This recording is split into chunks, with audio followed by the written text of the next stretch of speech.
खबर की ओर बढ़ते हैं और इलॉन मस्क की कंपनी टेस्ला इंक ने भारत में हायरिंग शुरू कर दी है। इससे टेस्ला के जल्द ही भारत में एंट्री हो सकती है। पूरी खबर पर ज्यादा जानकारी के साथ सुमित चतुर्वेदी जुड़ चुके हैं। जी सुमित, बताएं क्या खबर सामने आ रही है।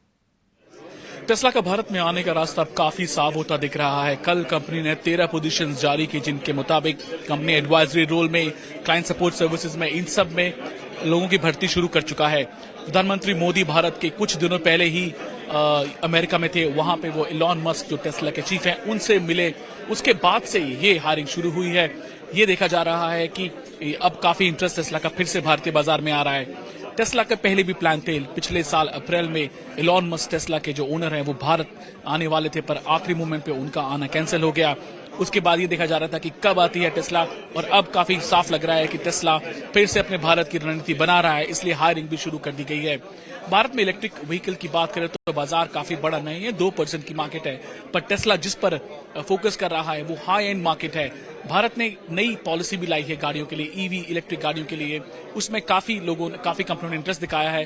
टेस्ला ने साफ नहीं किया है कि वो मैन्युफैक्चरिंग प्लांट लगाएगा भारत में या फिर इंपोर्ट करेगा, पर जाहिर सी बात है शुरुआत में कंपनियां इंपोर्ट ही करती हैं जब तक वो एक लेवल पे ना पहुंच जाए, और उसके बाद में ही मैन्युफैक्चरिंग शुरू होती है। शुक्रिया सुमित, करेंगे। और फटाफट से जरा अजीत जी मैं आपके पास आना चाहूंगा। हमने पिछले दिनों एमएनएम को लेकर भी बात की थी और जिस तरह से खबरें आई थी कि उस हिसाब से इलेक्ट्रिक व्हीकल गाड़ियों की डिमांड नज़र नहीं आई जितना अनुमान था।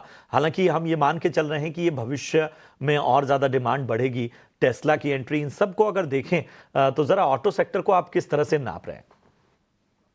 बिल्कुल प्रशांत, देखिए यहाँ पे अभी जिस तरीके से आपने भी बताया कि शुरुआत हुई है ईवी की, इंफ्रा सेटअप करना, लोगों की एक्सेप्टेबिलिटी प्लस उसका वाइबिलिटी की आप उसको पेट्रोल के अगेंस्ट या फिर डीजल के अगेंस्ट खरीदें, ये सारी चीजें थोड़ा सा टाइम लेती हैं, जो कि अभी दिख रहा है।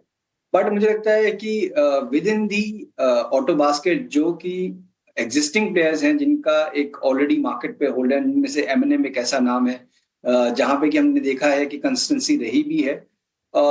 यहाँ पे डेफिनेटली इस तरीके के डिक्लाइन जब भी आपको देखने को मिल रहे हैं, तो खास तौर से जहां पे आउट परफॉर्मेंस किसी रीजन की वजह से बनी हुई है कि ये दूसरे सेगमेंट में भी अच्छा परफॉर्म कर सकते हैं आने वाले टाइम में।